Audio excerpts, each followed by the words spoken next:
On-Site Handymen serves the Lake Martin and Auburn region for all of your home projects, flooring, fencing, and lawn care needs. Contact Josh Brewer at 256-749-1928 to get started today.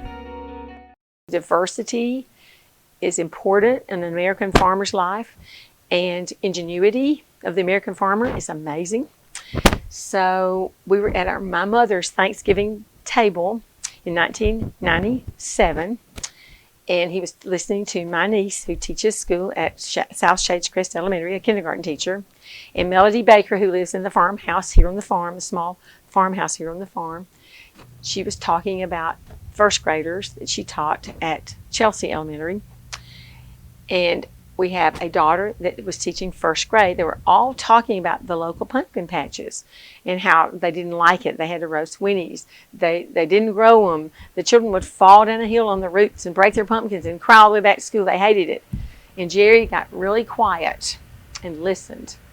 And from that meal until about 2 o'clock in the morning, he hardly said anything. I could not get him to respond. His mind was racing. We can have a pumpkin patch. We can do this. So he woke me up at 2 o'clock that morning, the next morning on the day after Thanksgiving, which we opened the Christmas tree farm that day, and told me that we were going to have a pumpkin patch. And he said, you have to market this school tour business. We're going to have school children this fall. This was 1998. So I said, okay. So I went to my friend in Talladega who owned a print shop, and Ivan Fuller was his name. And he said, okay, so we just got this cheapest thing we could because we had no money.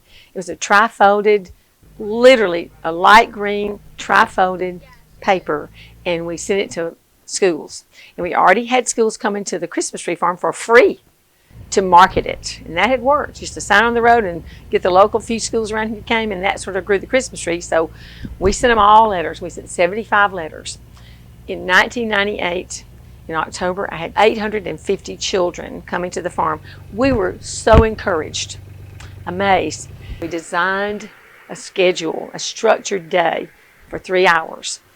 And we asked teachers to help us, boards of education to help us, the county extension people, the state of Alabama agricultural department were all very excited because we needed this so badly. So we knew they could learn about cotton because we grow it, pumpkins because we were growing those, animals in the barn because we could, we built the little flight cages for the fowl, the barnyard fowl, and of course the hallway, 100 years old, it was perfect for sheep, my mother's sheep, a ewe and her lamb, a nanny goat and her kid, some piglets, a donkey that has 5 stalls. So it's a beautiful thing for the children to see and learn. And so we structured the day for educational purposes, for safety purposes, and it's more fun when everybody's just kind of in order. So that just blossomed. The next year I had probably 2,000 or 3,000 children. Now I can easily book 8,000 children plus their parents. It just worked. And so that was a true blessing from God, because without Farmer Jerry's ingenuity and the prayers that went up and God blessing us with his idea, we would probably have already had to stop farming and just be, somehow survive here. We might not have lost the farm itself, but we would definitely not be farming because we could not afford to keep that up. The joy that this business and this farm brings to us is immense. It's a blessing from God first. And I know he's here because we pray over everything. And the joy that the people bring to us because they're happy, they're families, there's children laughing and playing and having so much fun. We have family members help us. Our church family helps us.